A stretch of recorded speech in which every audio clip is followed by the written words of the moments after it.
Of audit procedure. The extent of audit procedure refer to quantity of we perform. For example, sample size or number of observation of a control activity. Example, you are doing an vouching process. You're vouching. That's a basic step in the auditing. It is a step to control or see the auditing. What you will do? You will see the purchase entries in the books of account. You take the printout and you'll see the purchase vouchers. That is the purchase bills. You'll cross check it whether this statement which mentioned in the purchase bill is say entered in the books of account. What do you see? Name. You'll see the name, which party we purchased. Second, what is the product we purchased stock. Then what you'll see? Amount, quantity, GST, input what they collected. Then after this is the thing. What is the date, the period in which it persists and the voucher persists? Is this within the financial year? We'll see. Then we'll see whether it is being signed. It's a dummy voucher or actually purchase voucher being properly signed by some party. If not, now we should ask them. So this is the procedure you do in vouching for purchase voucher. So now you said that so the total purchase of the company is 10 crores. That has been in the vouchers of 10,000 vouchers are there. 10,000 vouchers, which is being estimated to amounting to 10 crores.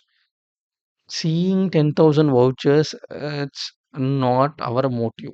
We are going to do 100 percentage, but we are taking sample to see whether the amount which mentioned in the books of accounts and the physical evidence, that is the purchase vouchers, are they matching. So we are taking systematic sampling. That is 10,000 or 100 to 10,000 rupees voucher, amounting voucher. I need business vouchers. 10,000 to 1 lakh, I'm taking the sample size. And more than 1 lakh value vouchers, I'm saying value purchase invoice, I'm taking this sample size. On the stand, you're doing the audit, random numbers, random 13th purchase invoice, purchase, you're taking the invoices and you are see comparing. Okay, okay, you're comparing both. While doing it, you found some misstatement in systematic value. From 10,000 to 1 lakh, that range of purchase invoice, there are mistakes. Then what are you going to? You can increase the audit sample from 5 percentage to 6 percentage, then 7%. If the misstatement increases, you need to see.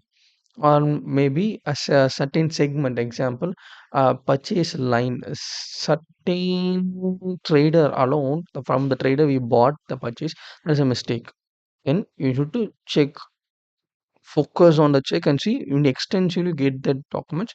I want to see all the records of that particular particular party. Such a way this procedure goes on. This is called the audit procedure. Extent of audit procedure is you extending it because there is you found some material misstatement or you feel your professional judgment is stating though you need to check more. So that is what the extent of audit procedure.